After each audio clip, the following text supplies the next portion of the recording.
Hey all, it's Dolly Towne with Bookkeeping Towne. How's everyone doing? How's your week going? So I just wanted to let you know that I come on YouTube once a month, usually the third Thursday of the month, just to give you a little insight on QuickBooks. So today we are going to talk about sales, the sales tab right in QuickBooks Online. So let's get to it. So I just created this quick table of contents just so you know what we're going to talk about. So once we click on the sales tab in QuickBooks, there's actually 4 additional subtabs. The first one is called Overview. We're going to tell you a little bit about what to find in each of these tabs. So there's Overview, the All Sales subtab, the Invoices, the Customer subtab, and the Products and Services subtab. So I'm sorry, that's 5 subtabs, not 4.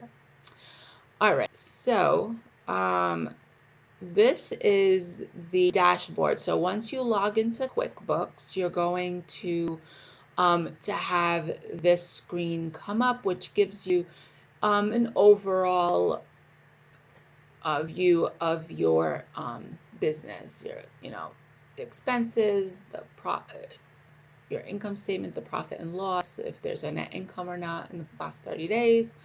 So we're going to go into the sales tab. I'm just going to click that real quick. So you have Overview, All Sales, Invoices, Customers, and Products and Services. So in the Overview tab, you're going to see a few options here. If this is your first time using it, it's going to ask you if you want to set up online and in-person payments. You either start now, we can do. Yeah, because I'm in a sample company, it won't let me do anything. So once you go in here, and if you have any questions on how to set up a certain item or anything in the sales tab here, just contact me. I'll have my contact information at the end of this session. So if you would like to stay with me, I will be happy to give you that information. So you can download the app and get paid anywhere. It's a Go payment app. So you can enter in people's credit cards and their checking information, and then get paid right on the spot, which is awesome. You can send an invoice that your customers can pay right online. That's the one thing that I love about QuickBooks. It's very simple. If you use the app, you can create an invoice right from your mobile app, send it to the client, and then they can pay for that invoice right there and then. So that is a pretty cool feature. And on the bottom, it shows you the invoices, what is due, what's not due yet, what's not deposited, and what is deposited within QuickBooks. So if you did deposit it maybe into a personal account, just make sure to put it in QuickBooks, just so this is accurate and up to date. There are a few shortcuts here. You can click on New Invoice. You could have a recurring invoice. This is an option that I usually do because my clients are on a monthly basis and they're the same amount every single month. So I would do a recurring invoice or a recurring sales receipt. There's also new sale and a recurring sale. So that is that tab. You can also set up certain things here, which is the same thing down here. All right, so in All Sales, you will be able to see the entire sales process here. If you use estimates, you will be able to click on that. If it would show up down here if there is an estimate. You can click on Unbilled Activity. So you have invoices that you can create, but you haven't sent them out yet. You can create it and then just send it to your clients that way. There is overdue. So these are invoices that have been sent to your clients, but they have not been paid yet. If they have been paid, you received a check in the mail maybe, you can click on this repayment option and it'll come up with a new window where all the customer information is already submitted. You can just enter the date here, the payment method. If it is a check, write the check. It will go to undeposited funds because you have not deposited that yet. If you do choose your checking and you also deposit it, it will get deposited twice into the account. So you want to be careful with that. This is the one pet peeve of mine that I have with my clients is please use undeposited funds. It makes my life a little bit easier, or your bookkeeper's or your accountant's life a little easier. And then you just check off the invoice that you're paying, and then you can save and close. And then it will bring over that overdue amount to the paid amount over here. So you can choose whichever one that is overdue. If you receive the payment, you do just what I did.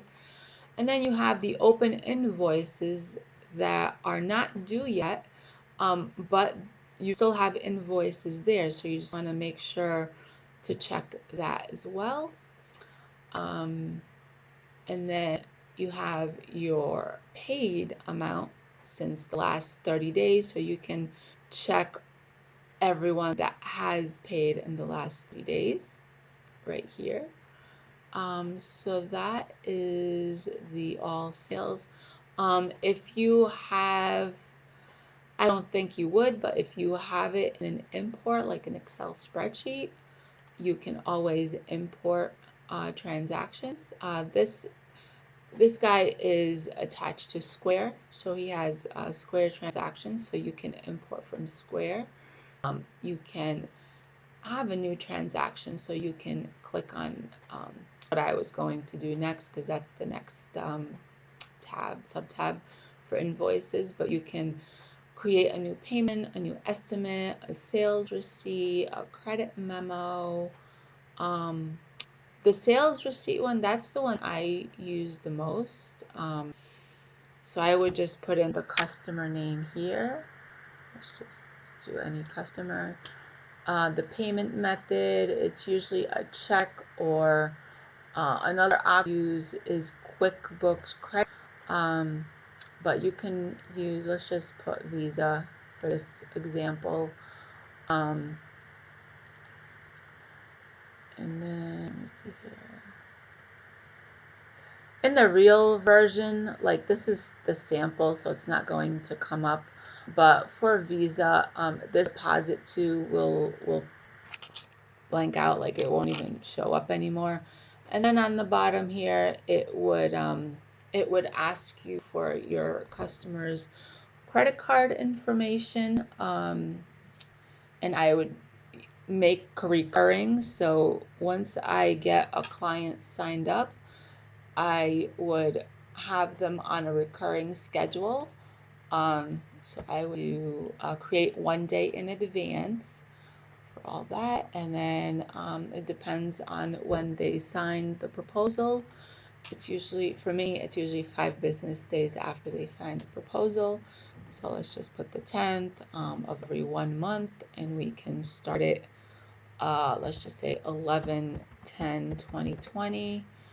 And then now, let's see, so products and services, what are they getting from you every month?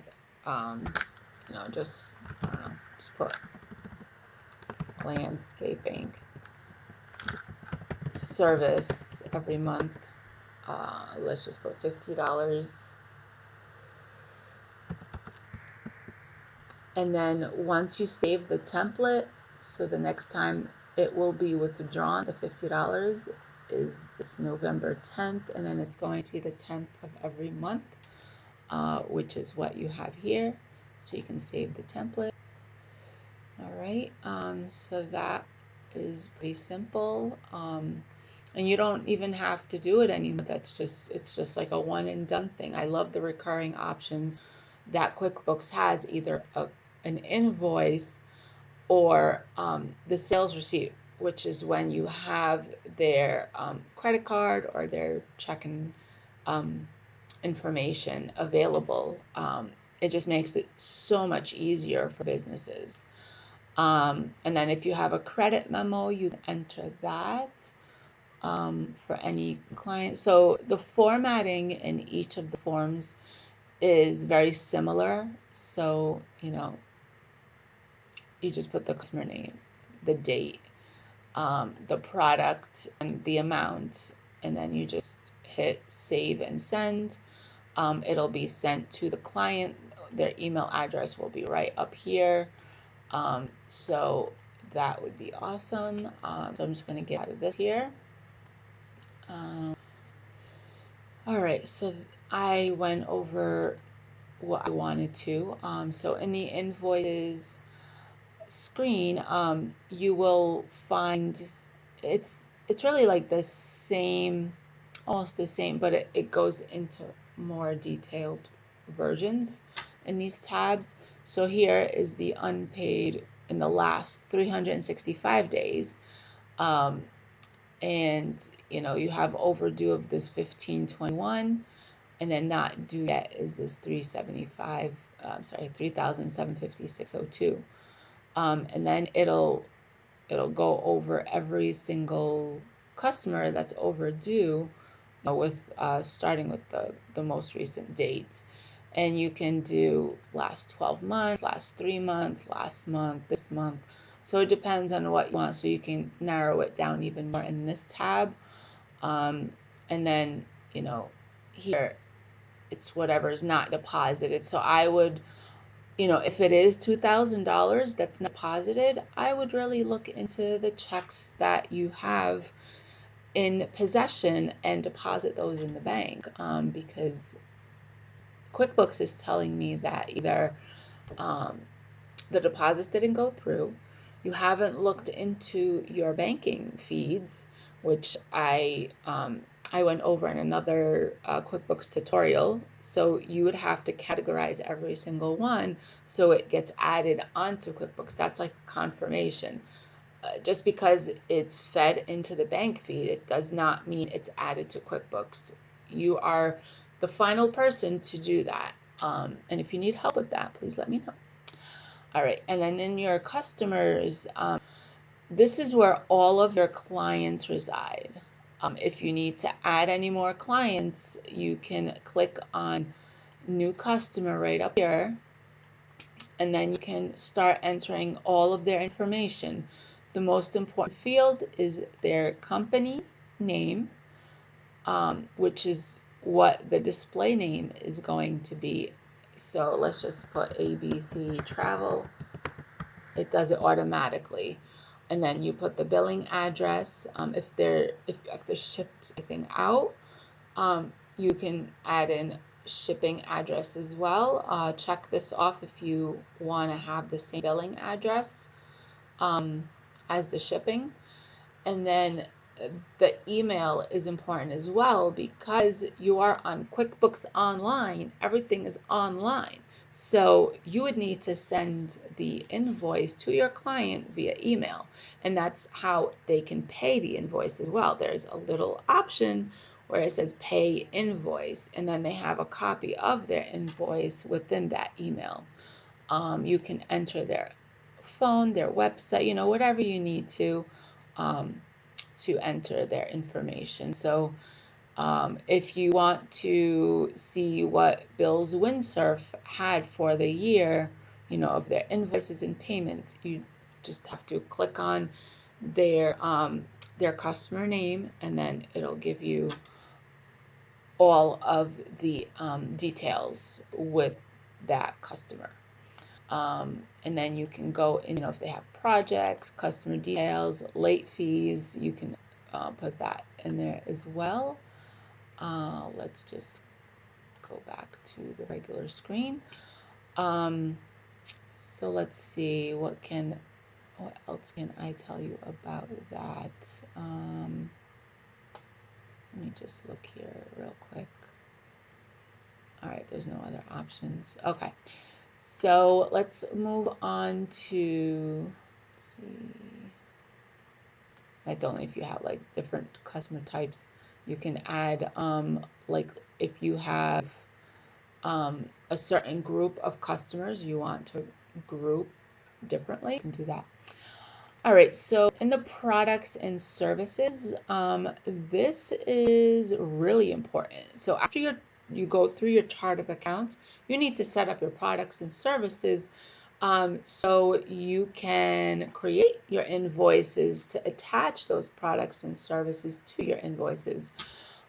So this is where they are housed. So you can look through the listing here. This is a landscaping company, so you're going to see how this is set up. This is also an awesome inventory management. So you can see the quantity on hand section right here. It shows you what you have on hand.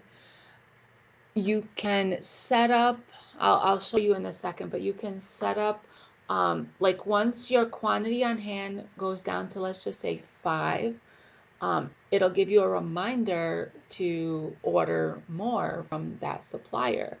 So you can, let's go in here and edit one. This is inventory. So let's see here, quantity, starting value. So what's the reorder point? You can just click on 5 here and then save and close. And then now it's in the red because it's less than 5. So QuickBooks is telling you, you need to order some more of this rock fountain inventory. I'm assuming they don't sell too many because it's so big. It's a fountain. So I would recommend them, ordering more. So now we go into new, and then there's 4 different options you have. You have inventory, which is, if you record inventory, I would suggest you use inventory. Non-inventory products, that's for your own business. If you need to order, like, let's just say office supplies or anything like that, you can put that there. Service, which is what I would use, because I don't sell any materials. I just sell my services. And then you can bundle. If you have products and services, you could bundle it into one package, which is pretty cool. So let's go into inventory. You can put the name. Let's just say, I don't know, what does the landscaper use? Lawnmowers. SKU, category, let's see, category, let's just put landscaping. Initial quantity on hand, well, let's change it. We don't need lawnmowers because he doesn't need that many lawnmowers. Let's put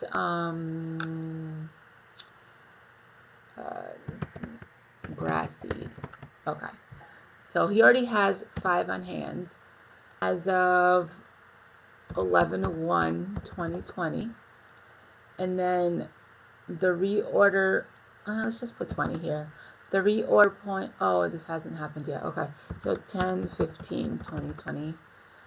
And then the reorder point, let's just say 5. All right, and then that will be an inventory asset. Description, let's just put grass seed for client services. And then the sales price, let's see, so you're going to sell those to your clients for, I don't know, $1. That would be sales of product income. Taxable, you just have to check with your state if it's taxable or not. Excuse me. And then when you purchase it from your vendor, you can put that in here as well. So you can just put grass seed from vendor. And then your cost, let's just say your cost is 25 cents each. That would be,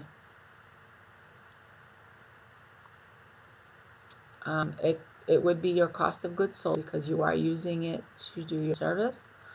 And then your vendor, I don't know, Seed Nation. And then you can add that. Quickly add the vendor right there. So it's pretty cool. And then you can just save and close. So that's how you do that. And then it should be in here somewhere. Let me see.